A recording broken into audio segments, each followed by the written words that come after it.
queria que você já abrisse a sua Bíblia aí, no Salmo 106, no versículo 4. Salmo 106, verso 4. Depois dessa abençoada ministração do pastor Daniel. O pastor Daniel é profeta, né, gente? Não tem jeito, né? Ele abre a boca e já vem coisa para nós boa aí, ó. Amém. Salmo 106, verso 4. Eu vou ler 2 versículos. O primeiro diz assim: lembra-te de mim, Senhor, quando tratares com bondade o teu povo. Vem em meu auxílio quando os salvares, para que eu possa testemunhar o bem-estar dos teus escolhidos, alegrar-me com a alegria do teu povo e louvar-te junto com a tua herança. Eu li na NVI. Vou ler agora na linguagem de hoje. Lembra-te de mim, lembra de mim, ó Senhor, quando abençoares o teu povo e quando o libertares, liberta-me também a mim. Deixe-me que eu veja o teu povo progredir e que eu tome parte na felicidade da tua nação, na alegria daqueles que pertencem a ti. Vou ler na revista corrigida, diz assim: lembra-te de mim, Senhor, segundo a tua vontade, segundo a boa vontade que tens para com o teu povo. Visita-me com a tua salvação, para que eu veja os bens de teus escolhidos, para que eu me alegre com a alegria da tua salvação, para que me glorie com a tua herança. Mais uma tradução, agora revista e atualizada. Vou enxertar você hoje, né, da palavra de Deus. Vou encharcar você hoje da palavra de Deus, amém? Quem pode dizer glória a Deus? Lembra-te de mim, Senhor, segundo a tua bondade para com o teu povo. Visita-me com a tua salvação, para que eu veja a prosperidade dos teus escolhidos e me alegre com a alegria do teu povo e me regozije com a tua herança. Amém, amados? Feche os seus olhos, vamos orar, pedir para que o Espírito Santo, vamos pedir para que o Papai fale com cada um de nós aqui esta noite. Deus tem uma palavra, amado, e eu creio nisto. Deus sempre nos alimenta com a verdade. A palavra do Senhor é a verdade. Ele disse na oração de João 17, santifica-os na verdade. A tua palavra é a verdade. Senhor Deus, nós nos queremos colocar debaixo da palavra do Senhor esta noite, Deus. Pedir a direção do Espírito Santo. Pai, queremos estar com nossos corações abertos para o entendimento da ministração da palavra que o Senhor tem esta noite para trazer para cada um de nós. Eu oro, Deus, em nome de Jesus Cristo. Fala, Deus amado, fala neste lugar. Deus, fala além das nossas limitações, ó Pai. Ó Deus, eu creio, Pai amado, que o Senhor tem poder para curar, para restaurar, para libertar, para ensinar, para revigorar, Pai, para disciplinar, exortar cada um de nós hoje, Deus. E que isso aconteça mesmo, Pai, porque nós precisamos do Senhor a cada momento da nossa vida. Senhor, nos ajude hoje, Deus amado, a absorver tudo que Tu tens para nós. Muitas vezes, Deus, saímos das nossas casas com tantos pensamentos, tantas coisas concorrendo com a mensagem que o Senhor traz para nós. Tantos pensamentos vêm na nossa mente, problemas que precisam ser resolvidos, situações que aconteceu na nossa semana, e nós ficamos pensando nisso, Deus, e muitas vezes nos desligamos desse momento da palavra. Mas não permita que isso aconteça, Deus. Queremos estar concentrados, atentos a tudo que o Senhor quer trazer para nós. Ajuda-nos, ó Deus. Nós repreendemos todo e qualquer espírito maligno que tenta trazer distração, tenta tirar a mente dessa pessoa deste lugar. Já está repreendido em nome de Jesus Cristo, porque quem vai atuar neste lugar, quem vai falar neste lugar é o Espírito da profecia, é a palavra de Deus, em nome de Jesus. Quem pode dizer amém? Amém, queridos? Glória a Deus. Porque Deus visitou o seu povo com salvação. O texto diz aqui que visite o teu povo com a tua salvação. As 4 traduções que eu li falam a mesma coisa, de maneira diferente, mas falando a mesma coisa. Elas somente enriquecem a nossa compreensão.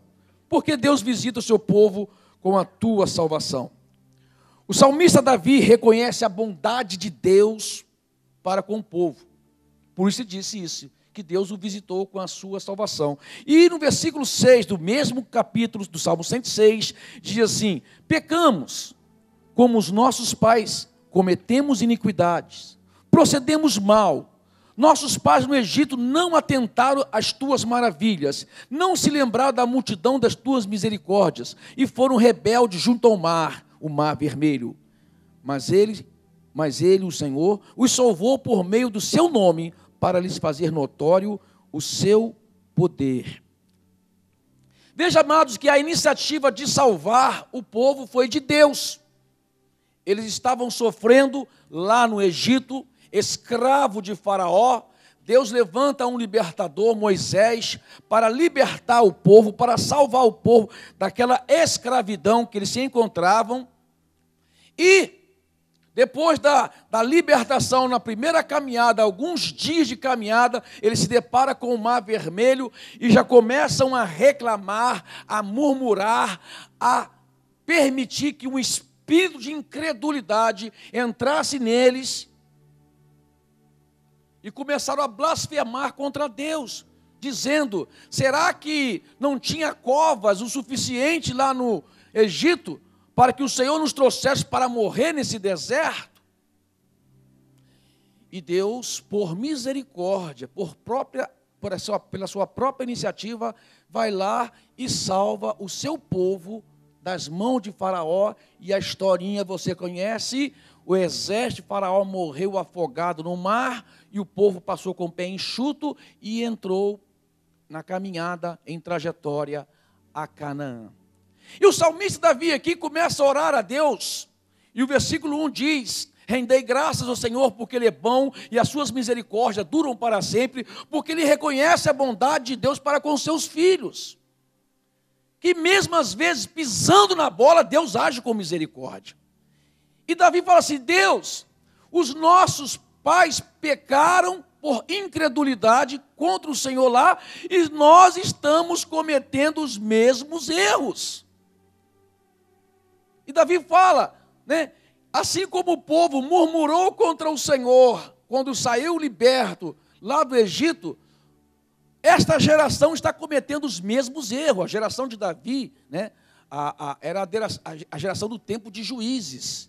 Davi era pós-juízes, e era um tempo que o povo estava sempre pecando contra Deus, murmurando contra Deus, caindo na incredulidade e permitindo problemas. E Deus vinha com a sua misericórdia, com a sua bondade, e salvava o seu povo com a sua visitação. Por isso que aqui diz: visita-nos, Senhor. E diz assim, ó, as 4 traduções diz: visita-me com a tua salvação, visita-me com a tua salvação. E o Senhor visitou. Quem quer receber a visitação de Deus hoje diz: aleluias. Quem pode dizer glória a Deus? Amém, amado? Então Deus visitou o seu povo com a sua salvação. E ao visitar o povo, Ele traz aqui 3 dádivas. Mostra as suas 3 benevolências para com o seu povo. Primeiro diz: visitou o seu povo para a prosperidade dos seus escolhidos. Quem quer prosperar? Amém? Tem gente que não quer. Então fala amém pelo seu vizinho, que o seu vizinho quer, pelo amor de Deus. Quem quer prosperar? Amém, amém, amados. Daqui a pouquinho você entende um pouco sobre prosperidade. Ele diz: para a prosperidade do seu povo, dos seus escolhidos, é a primeira dádiva. Para a alegria do seu povo, a segunda dádiva. E para regozijar com a sua herança, a terceira dádiva. Então nós encontramos aqui que a visitação de Deus, com a sua misericórdia, com a sua benevolência, com a sua bondade para com o seu povo, trouxe para eles 3 dádivas. E amado, essas dádivas também são para nós, o povo de Deus. Por isso que nós precisamos primeiramente, antes de falarmos das 3 dádivas, entendermos o que é escolhido. Ou melhor, antes de falar da primeira dádiva, prosperidade dos escolhidos, nós precisamos entender quem são estes escolhidos. Naturalmente, Davi estava falando dos descendentes de Israel, aqueles que nasceram da semente de Abraão. Não é verdade? Mas, amado, nós também somos filhos de Deus. Ao contrário do povo de Israel, que nasceu da semente de Abraão, nós nascemos por meio de Jesus Cristo. Efésios capítulo 1, versículo 3, 4 e 5. Bendito e Deus e Pai do meu Senhor e Salvador, que nos tem abençoado com toda sorte de bênçãos espirituais em Cristo Jesus nas regiões celestiais. Amém? Ele nos escolheu antes da fundação do mundo para sermos santos e irrepreensíveis e nos predestinou como filhos por meio de adoção, por meio de Jesus Cristo. Amém, amado? Assim como o povo de Israel era filho de Deus por meio de Abraão, nós nos tornamos filhos de Deus por meio de Jesus Cristo. Amém, queridos? Ele veio para os seus, mas os seus não o receberam. Mas a todos quanto receberam, deu-lhes o poder. Outra tradução diz, deu-lhes o direito de se tornarem filho de Deus, a saber os que creem em seu nome. João capítulo 1, versículo 11 e 12. Então nós somos uma geração, ou melhor, nós somos filhos de Deus, escolhidos por Deus por meio de Jesus Cristo. Isso chama-se adoção. Você foi enxertado na videira verdadeira. Aleluia. E Paulo explica isso ali no livro de Romanos, capítulo 8, versículo 15, ele diz assim: porque não recebeste o espírito de escravidão, para outra vez estardes em temor, mas recebeste o espírito de adoção de filhos, pelo qual clamamos, Abba, Pai. O mesmo Espírito testifica com o nosso espírito que somos filhos de Deus. Isso é adoção. Interessante que na cultura do Romanos, e Paulo estava escrevendo aos Romanos, quando uma criança era adotada, ela perdia todos os direitos do seu pai, anterior, e adquiria todos os direitos do seu novo pai, do que ele quem adotou. Tornava-se verdadeiramente um filho adotivo com os mesmos direitos de herdeiro. A Maristela, minha esposa, tem uma irmã adotiva, a caçula.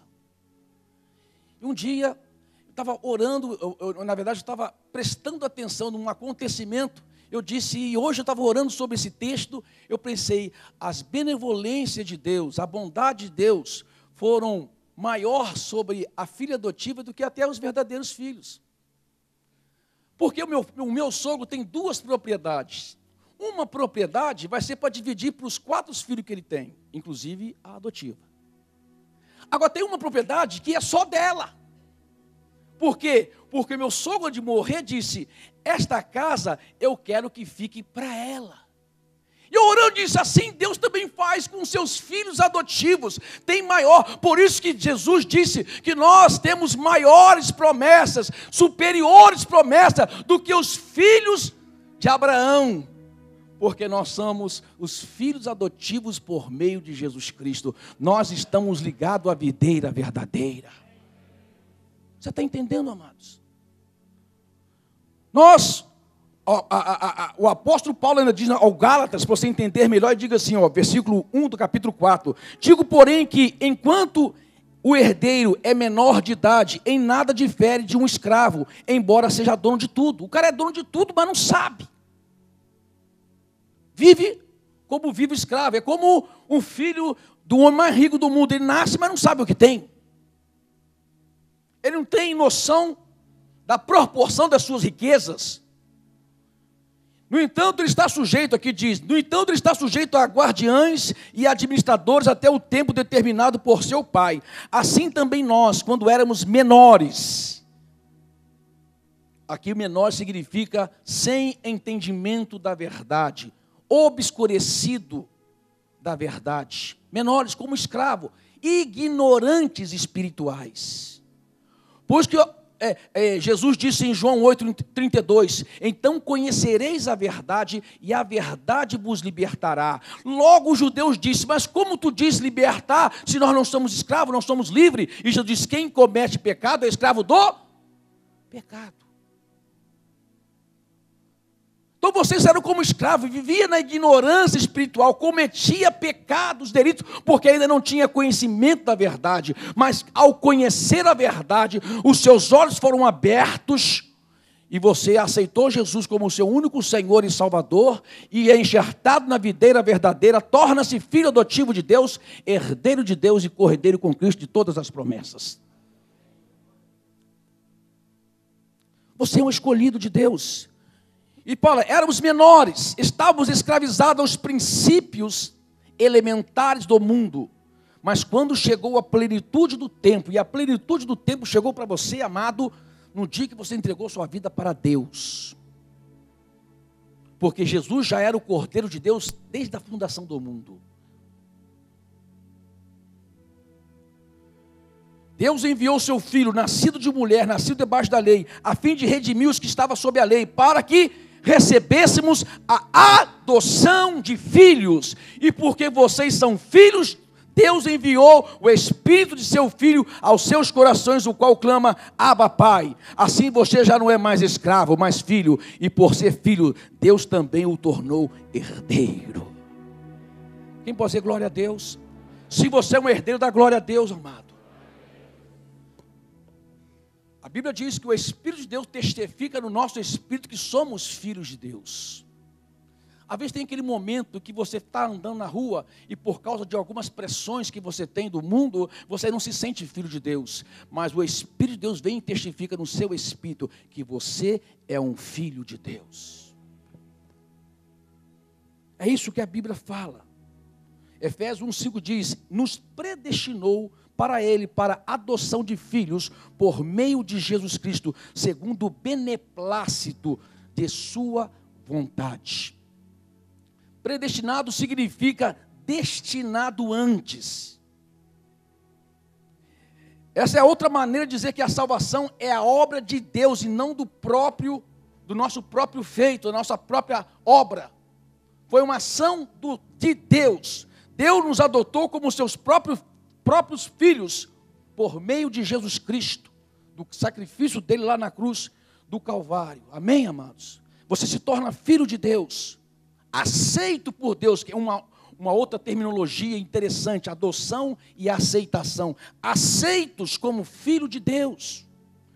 Romanos 5, de 1 e 2 diz, justificado, pois, mediante a fé, temos paz com Deus por meio do nosso Senhor Jesus Cristo, por intermédio de quem obtivemos igualmente acesso pela fé, a esta graça na qual estamos firmes e gloriamo-nos na esperança da glória de Deus. Romanos capítulo 10, versículo 8 diz, mas o que ela diz? A palavra está perto de você, e está na sua boca, em seu coração, isto é, a palavra da fé que estamos pregando, proclamando. Se você confessar com a sua boca que Jesus Cristo é o Senhor, e crer em seu coração que Deus o ressuscitou dentre os mortos, será salvo, pois com o coração se crê para a justiça, e com a boca se confessa para a salvação. Então, amado, adoção, aceitação, é interessante que eu fico às vezes vendo pessoas discutir teologia, fica discutindo arminianismo, calvinismo, é como discutir qual que é mais importante para o pintinho, a clara ou o ovo, ou a gema. Amado, para o pintinho não importa, se não tiver clara ele não nasce, se não tiver gema ele não nasce, ele precisa das duas coisas. Não adianta ficar discutindo, nós precisamos entender o seguinte, que Jesus é o Cordeiro de Deus desde a fundação do mundo, Ele morreu pela minha salvação, antes mesmo de eu ter nascido, mas isso só vai acontecer por uma obra de fé, arrependimento e confissão da minha parte. Um dia eu tenho que encontrar o Evangelho, me arrepender dos meus pecados e aceitá-lo como o único Senhor e Salvador. Somente assim eu entro na família de Deus, torno-me verdadeiro filho de Deus e herdeiro com Deus de todas as promessas.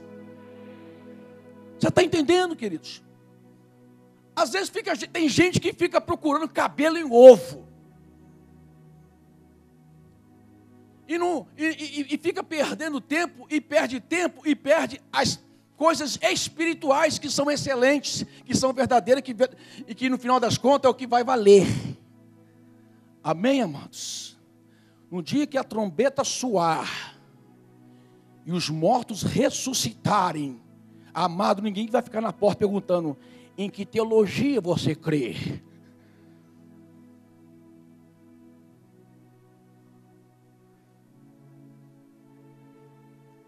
Pode dar uma glória aí, pelo amor de Deus, me ajuda, gente. Se cada glória que você dá, eu fico mais assim animado a pregar. Então nós precisamos entender, amado, que somos escolhidos de Deus, tornamos filhos de Deus, por meio de Jesus Cristo, aceitando-o como o único Senhor e Salvador. Isso é uma obra também de Deus, um trabalho único de Deus, pela graça de Deus, pela misericórdia de Deus, pela bondade de Deus, como disse Davi, mas também é um trabalho da minha fé, do meu arrependimento e da minha confissão. Se confessares com a boca e creres com o coração, serás salvo. Então a nossa aceitação se baseia na obra de Cristo e no nosso passo de fé, arrependimento e confissão. E amado, a vida cristã é uma dualidade mesmo. Precisamos compreender isso para andarmos em vitória. Se você não compreender isso, você não vai andar em vitória. Nós, ao mesmo tempo, somos completos em Cristo, a nossa aceitação, a nossa justificação, a nossa regeneração é segura. Por outro lado, nós estamos vivendo uma vida de carreira, de luta, de labuta. Nós estamos aqui lutando contra tantas coisas que concorrem com a nossa fé. É uma dualidade. Temos o mesmo status de rei, porque somos filhos do rei, e temos também que trabalhar como servos. Como servos. Sentimos tanta presença do Espírito Santo, tanta presença de Deus, e depois de algum momento estamos sofrendo a pressão do pecado, as tentações da carne. Gozamos da paz que advém da justificação, mas enfrentamos problemas que nos ajudam a crescer. Então, amados, nós precisamos conviver com essa questão diariamente. Por isso que a fé, a confiança e a esperança são elementos fundamentais para manter você no trilho de Deus, andando em vitória, sabendo que enquanto você estiver nesse mundo, você vai estar sujeito ao pecado, sujeito às tentações, mas se você estiver mirando em Cristo, você vai andar em vitória. Você está entendendo, amado? Enquanto você estiver nesse tabernáculo, querido, vai ter luta. Mas isso não quer dizer que você não é filho de Deus, porque a sua filiação, a sua adoção é por meio de Jesus Cristo, pela fé. Então, era necessário compreendermos essa questão de filiação. Eu tinha algumas coisas mais para falar. Era necessário entendermos esse conceito de adoção, aceitação, para podermos entender melhor a nossa prosperidade. E nas traduções que eu li aqui no Salmo 106, nós entendemos a nossa prosperidade, por isso eu li os 4 versículos de 4 maneiras. Na primeira tradução diz, bem-estar dos escolhidos. Quem quer ter bem-estar aqui? Não é errado, está na Bíblia. Nosso bem-estar espiritual, emocional e físico, é o que o apóstolo João diz, corpo, alma e espírito. A outra diz, ver o teu povo progredir. Aqui fala de avançar, melhorar sua situação atual em todos os sentidos. A outra tradução diz, os bens dos teus escolhidos. Aqui fala de coisas que você pode adquirir. Os bens dos teus escolhidos. Deus, amado, tem interesse na sua prosperidade. Tem interesse, porque você é filho dele. Ele é seu pai. E qual o pai que não tem interesse no bem-estar do filho? Qual o pai que não quer deixar uma boa herança para o seu filho? Qual o pai que não quer deixar uma segurança para o seu filho? Qual o pai que não quer ver a felicidade do seu filho? Assim também é Deus. Principalmente Deus. Mas devemos fazer algumas considerações para entendermos melhor o que é a prosperidade de Deus. Porque o problema não está em querer prosperidade. O problema está em interpretar o que é prosperidade. Então eu quero fazer algumas considerações. A primeira, precisamos estar conscientes de que os planos de Deus estão acima de nossos próprios planos. Amém? Quem pode dizer amém? Todos querem prosperar, é óbvio. Desejamos sucesso no nosso empreendimento, nos nossos planos. Mas precisamos considerar isso. Ter consciência de que os planos de Deus estão acima dos nossos. Os propósitos divinos serão concretizados, quer queiramos ou não. Algumas pessoas pedem algumas coisas que são contrárias ao plano de Deus. Não vai acontecer, amado. O apóstolo Paulo, na sua segunda carta, o capítulo 12, ele disse: por causa das excelências das revelações, foi-me colocado um espinho na carne. Você sabe o que é espinho na carne? É espinho, amado, é espinho mesmo. Espinho na carne dói. Dói ou não dói? Ninguém quer estar com espinho na carne. Ele diz: foi-me colocado um espinho na carne, para que eu não me ensoberbecesse por causa das revelações dadas por Deus. Por causa disso eu orei 3 vezes. 3 vezes pedi para que esse espinho fosse removido, mas a resposta de Deus foi: a minha graça te basta, porque o meu poder se aperfeiçoa na fraqueza. Então, amado, veja só, os planos de Deus são maiores do que os nossos próprios planos.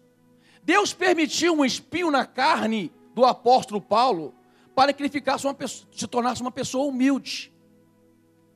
Por quê? Porque Deus tinha um plano maior na vida dele. Deus tinha um plano grande para fazer na vida de Paulo. Olha, para que o meu poder se aperfeiçoe na sua vida. Eu quero aperfeiçoar o meu poder na sua vida, Paulo. Eu quero mostrar para toda a humanidade o que é o poder. E amado, imagine o apóstolo Paulo. Se não fosse o apóstolo Paulo, nós não teríamos hoje tantas cartas que norteiam o rumo da igreja. E Paulo era meio teimoso, como a maioria de nós somos teimosos. Quando Paulo se converteu e ainda era Saulo, lá em Atos dos Apóstolos, a conversão de Paulo, quando ele ali no caminho de Damasco encontrou com Jesus, ele era teimoso. E Jesus, sabe o que Jesus disse para Paulo? O próprio Jesus: Saulo, Saulo, por que me persegues? E ele respondeu: mas quem é tu que eu persigo? Eu sou Jesus. Mas Paulo estava teimoso ainda, e Jesus disse para Saulo assim: olha, dura coisa é recalcitrar contra os aguilhões, só vai lhe causar dor. Recalcitrar contra os aguilhões, amado, é dar murro em ponta de faca, é nadar contra a maré. Quem aqui já nadou contra a maré? Não é fácil. Eu fui criado perto da praia, quase toda semana eu estava na praia, e eu sabia que não se nada contra a maré. Você dá 2 braçadas para frente e 3 para trás. Você tem que nadar em diagonal, procurar um ponto e ir em diagonal para chegar naquele lugar. Porque se você ficar lutando e tentando, às vezes a praia está a 20 metros de você e você está lutando para chegar na praia e não chega, porque a maré está te trazendo. Tem gente que é tão teimoso que fica lutando contra a maré. Deus está dando uma direção para ele, mostrando um plano maior na vida dele, e ele fica teimando com Deus. Baixa a guarda, meu irmão, baixa a guarda, minha irmã. Deixa Deus agir na sua vida. Amém, queridos? É plano dele, o plano dele são maiores do que os nossos próprios planos. Quando Deus apareceu para o profeta Jonas e disse para Jonas: Jonas, vai a Nínive pregar. Jonas é um cara que tinha bastante dinheiro, porque ele pagou a sua passagem e foi para Tarsis. Por que ele foi para Tarsis, amado? Porque ele tinha planos diferentes dos planos de Deus. Jonas pensou assim: o quê? É ruim, hein? Nínive, cidade violenta, cidade que os seus moradores gabam da sua violência, que o rei pendura a cabeça daqueles que invadem a sua terra na porta da cidade. Eu não vou para Nínive, eu vou para Paris. Há um glória lá dentro, você viu? Fala em Paris, a mulher até arrepia.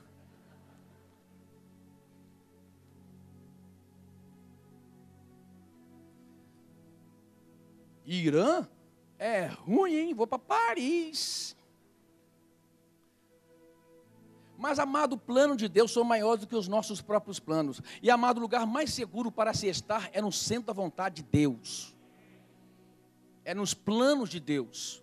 Nós precisamos entender, prosperidade é isso. Prosperidade é cumprir os planos de Deus na minha vida. É estar aonde Deus quer que eu esteja. Nínive era um lugar perigoso, mas tornou-se o lugar mais seguro para se estar para Jonas, porque era o centro da vontade de Deus. Tarsis era um lugar bonito, era um lugar seguro, mas ele quase morreu indo para Tarsis. Foi lançado no mar e foi engolido por um grande peixe. Não é baleia não, viu, gente? Eu estou vendo um pregador falar baleia aí, hein? A Bíblia diz grande peixe.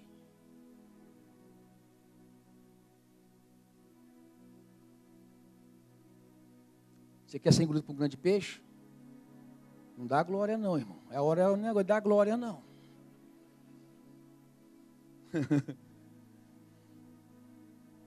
Então, amado, a primeira consideração importante a ser feita esta noite sobre prosperidade é que precisamos estar conscientes de que os planos de Deus estão acima dos nossos.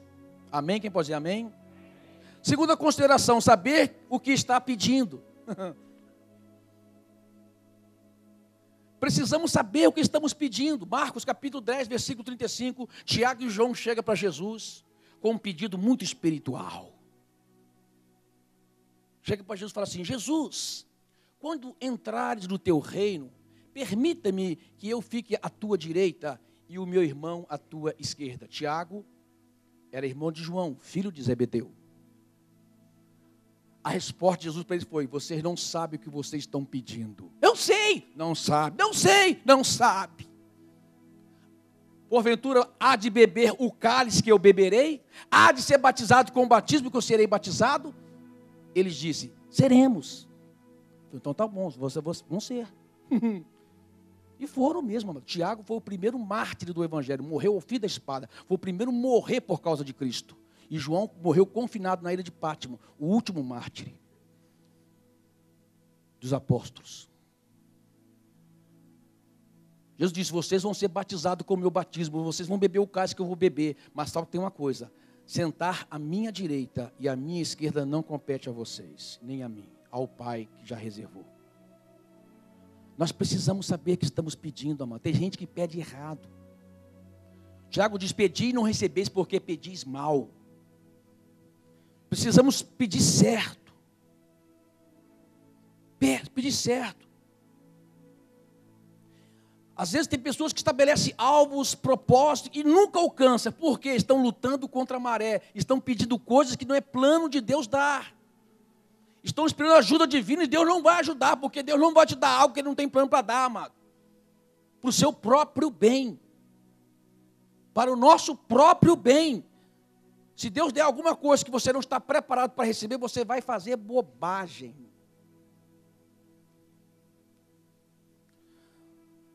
Terceira coisa a considerar: prosperidade é um conceito bíblico, porém precisamos considerar os limites desse conceito. Primeiro limite: se você recebeu uma promessa de Deus, então caminhe na direção desse propósito, pois a sua realização está garantida. Amém, amado? Pode depositar fé sobre a palavra de Deus, porque a palavra de Deus é um investimento seguro. Se Deus prometeu, vai em frente, amado. Vai acontecer. Propósito de Deus acontece, amado. Plano, eu tenho o privilégio de ter vivido algumas promessas. Ver Deus falar comigo: ó, eu estou te prometendo isso. Deus está me prometendo isso. Estou. E ver isso se cumprindo na minha vida. Quando é propósito de Deus, amado, Eu lembro muito bem, há 20 anos atrás, quando eu estava numa luta espiritual para saber qual é a direção que eu ia tomar na minha vida, no meu ministério. Eu estava num congresso lá em Nuporanga. Eu fui quando estava pregar naquele congresso de jovens. Não, era um congresso mesmo, não era de jovem, não, era lá de igreja de Sertãozinho. Eu lembro que eu estava em tanta agonia para saber a direção de Deus para a minha vida, que eu fui para trás do templo e abri a minha Bíblia, uma Bíblia que eu perdi. Se alguém achou, por favor, me devolva, uma Scofield, de capa de couro. Faz uns 10 anos que assumiu, acho que não está ninguém aqui mais pegou, não. Eu choro essa Bíblia até hoje. Ela tinha tantas marcações. Minha Bíblia é igual a do Daniel. O Daniel tem a Bíblia de Deus e a Bíblia segundo Daniel. Daniel tem uma Bíblia, só ele entende a Bíblia dele. Tem mais coisas que dá caneta do que... E eu estava lá, eu abri a Bíblia, Deus fala comigo, naquele desespero, né? E de repente veio um vento e folheou a Bíblia e Deus trouxe uma promessa para mim, mas eu peguei aquela promessa e escrevi, e aquilo se cumpriu na minha vida. Você está entendendo? Quando Deus faz uma promessa, amado, descanse no Senhor. Essa promessa vai se cumprir. Quem pode dizer glória a Deus? Glória a Deus. Outro limite, conceito que você precisa compreender. Se você simplesmente deseja algo correto e legítimo, então você pode orar, jejuar e trabalhar pela realização. Mas você tem que entender uma coisa. Às vezes, o nosso propósito é bom.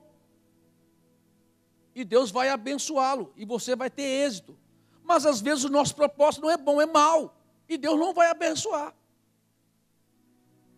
Amado, Deus é pai e te trata como filho. Quem aqui é pai? Eu criei os meus filhos pequenininhos. Eles vieram para Ribeirão Preto há 20 anos atrás. Já era adolescente ainda. Já era adolescente, na verdade. O Pedro Paulo estava com 9 anos. Não, menos, né? É isso, né, Pedro? 7? O Pedro estava com 7 anos e o Felipe com 10 anos. Mais ou menos isso. Eles ainda ficavam correndo atrás de pipa. A brincadeira deles, sabe qual que era? Esperar eu acabar de fazer o batismo e depois nadar no batistério. É a brincadeira deles. Mas eles cresceram mais lá em Sertãozinho, até os 9 anos cresceram em Sertãozinho. E era uma rua que eu delimitei, eu coloquei um limite, um perímetro para eles brincarem. E eles não podiam ultrapassar aquele perímetro. E outra, eles iam brincar, eles entravam na casa dos amigos. Eu chegava na rua, eu não sabia onde eles estavam, mas eu dava só um assovio. Só um assovio. Eles apareciam igual correndo, voado, né, Pedro? Eles vinham voado. Quem foi, pai? Porque se eles não atendessem o assovio...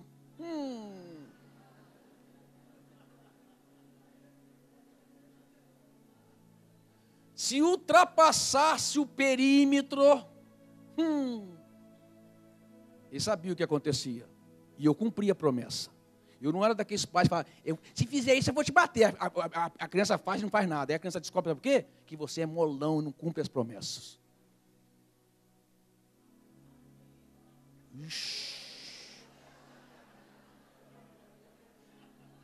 Essa não estava programada, não. Mas é verdade. E Deus é pai. Ele sabe até o perímetro que você deve ir, que é seguro para você ir. E se você ultrapassar o perímetro, você corre perigo. E Deus, como bom pai, não permite ou não dá uma coisa para você que você não está preparado para lidar com ela. Você está entendendo? Às vezes é uma coisa boa, legítima, e você está orando e buscando a Deus, mas Deus disse, não é hora, meu filho, não é hora, minha filha, você precisa amadurecer um pouco mais para receber isso.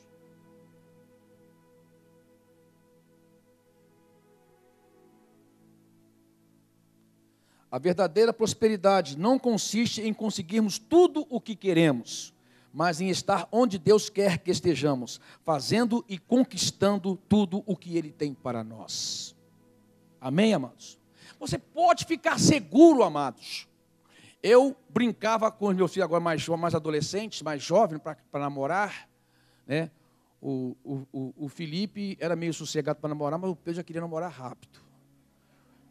E lá em casa tinha uma regra, amado. Não tem essa não, tinha regra, ó, só vai namorar com 18 anos. Eu falo isso para algumas pessoas, pastor, mas o senhor conseguiu? Claro que eu consegui. Eu eduquei meus filhos para isso. Só vai namorar com 18 anos. Deram até, quem sabe, uma escorregada, mas levou uma disciplina por conta disso. Era a regra. O que eu quero falar mesmo? Eu fui falar da escorregada, Pedro, esqueci. Deixa eu voltar aqui a linha aqui, irmão.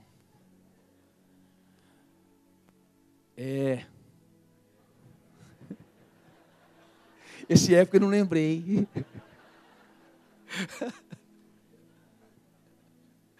Vai contar a história, o que dá?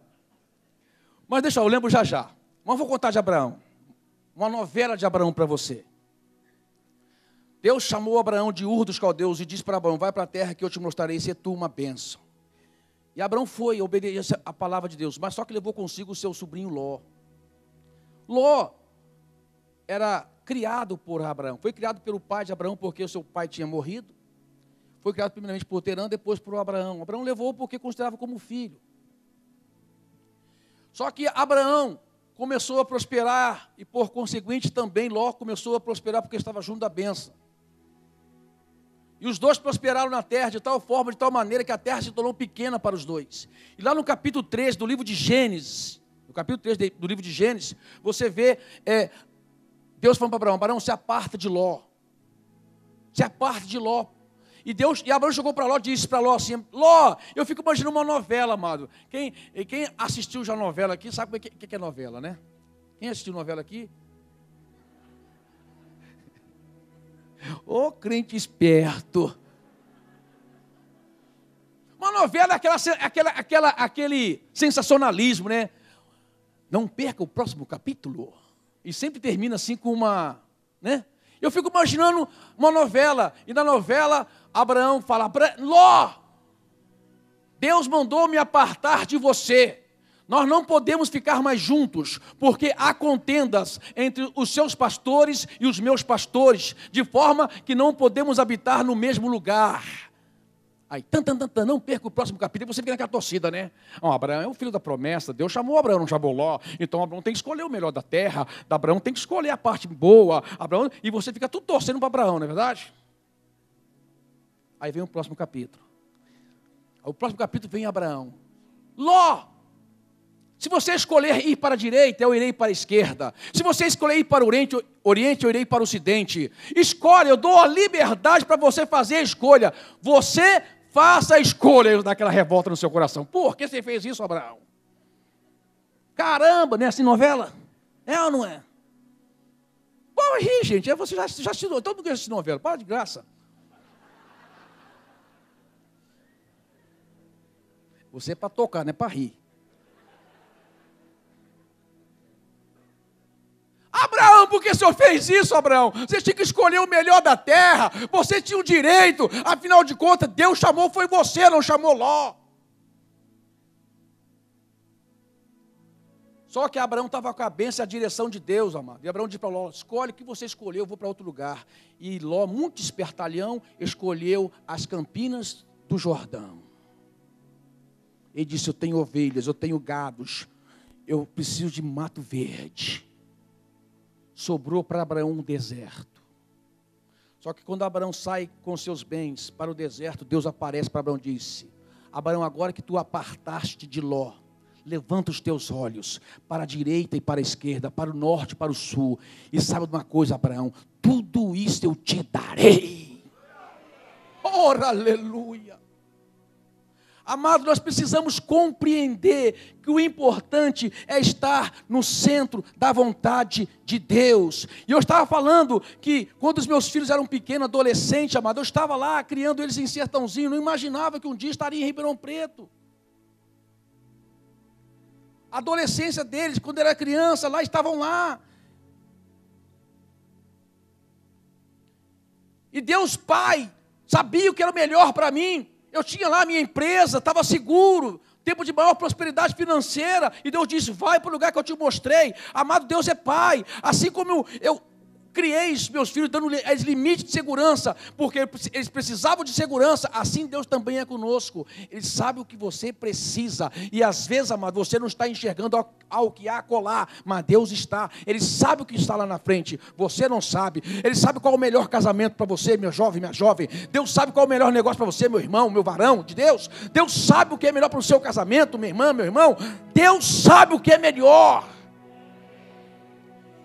Você é um escolhido de Deus, você é um abençoado por Deus, você foi enxertado na videira verdadeira. Deus tem o melhor para você. Pode aplaudir o Senhor.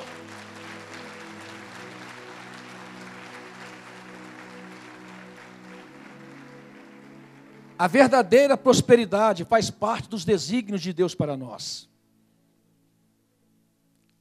Tem gente correndo atrás de bênção e esquece de correr atrás do abençoador.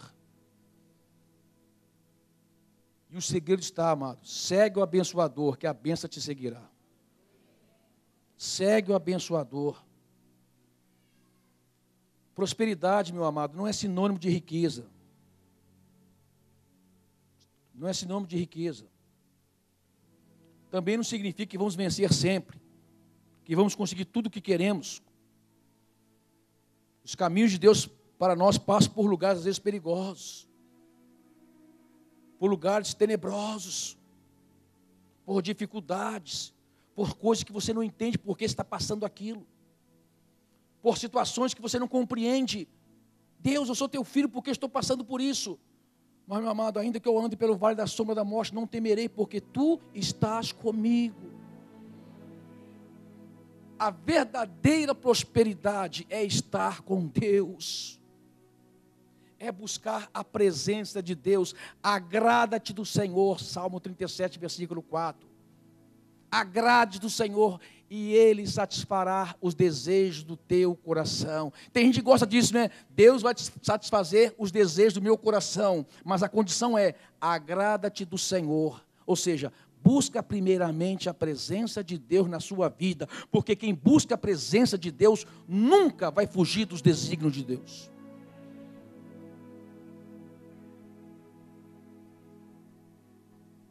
Você vai chegar lá, meu irmão. Amém? Você vai chegar lá, minha irmã, pode ficar tranquilo. Não perca a esperança, não perca a fé. Você é um filho, uma filha de Deus. Deus vai fazer você prosperar. Você pode ser uma pessoa rica. Não tem nada contra a pessoa rica não, viu? Quem me dera todo mundo aqui fosse rico. Eu estava bem no pedaço. Não é verdade? Eu não tenho problema nenhum com as pessoas se tornarem ricas. Eu fico até feliz. Amém, amado? Eu não preciso ter as coisas. Basta que você tenha.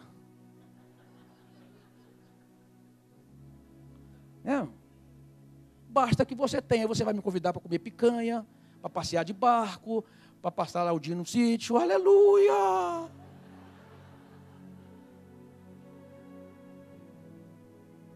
Deus não tem problema em fazer você prosperar, tendo riqueza, amado, desde que você não fuja dos propósitos, dos planos dele. Amém? Quem pode dizer glória a Deus? Deus quer fazer você crescer, é desejo do Pai fazer crescer. Por isso que o salmista Davi diz: ó Deus, tu és bom e a tua misericórdia dura para sempre. Que mesmo a gente sendo o que nós somos, cabeça dura, teimosos e erramos, ainda assim o Senhor age com bondade, com misericórdia e com fidelidade. Ainda assim.